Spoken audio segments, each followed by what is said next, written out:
बिस्मिल्लाहिर्रहमानिर्रहीम। अस्सलाम वालेकुम वरहमतुल्लाहि वबरकातुहू। क्या आप जानते हैं एक ऐसी सूरत जो अगर दिल से पढ़ी जाए तो नामुमकिन को मुमकिन बना देती है। वो सूरत जिसे अल्लाह ने ख़ुद शिफा करार दिया, वो सूरत जो बंद दरवाज़े खोल देती है, वो सूरत जो तकदीर बदलने का ज़रिया बन सकती है। जी हाँ, ये है सूरह फातिहा।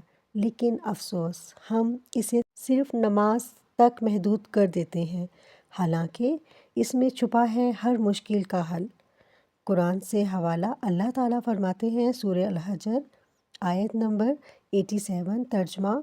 और बेशक हमने आपको बार बार दोहराई जाने वाली 7 आयतें अता की और अज़मत वाला कुरान दिया।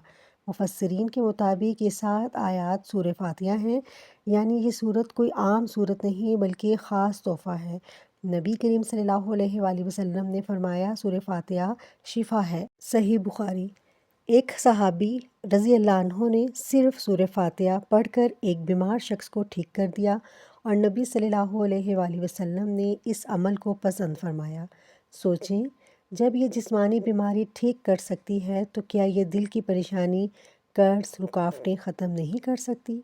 असल राज ये है कि सूरह फातिहा सिर्फ़ अल्फाज नहीं, ये एक मुकम्मल दुआ है, एक मुकम्मल निज़ाम है। इसमें आप मांगते हैं हदायत, रहमत, सीधा रास्ता, कामयाबी। लेकिन शर्त क्या है?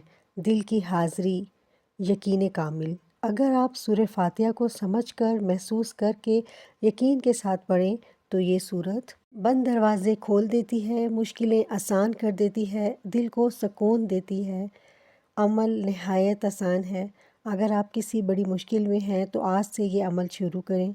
हर नमाज के बाद 7 बार सूरह फातिहा पढ़ें। अव्वल व आखिर 3 बार दरूद शरीफ, फिर दिल से दुआ मांगें। सिर्फ 7 दिन में आप खुद तब्दीली महसूस करेंगे इंशाअल्लाह। याद रखें, कुरान सिर्फ पढ़ने के लिए नहीं, ज़िंदगी बदलने के लिए है। और सूरह फातिहा वो चाबी है जो बंद किस्मत के दरवाजे खोल देती है। आज से इसे सिर्फ नमाज में नहीं, अपनी ज़िंदगी में शामिल करें और देखें कैसे अल्लाह आपकी मुश्किलों को आसानी में बदल देता है इंशाअल्लाह ताला।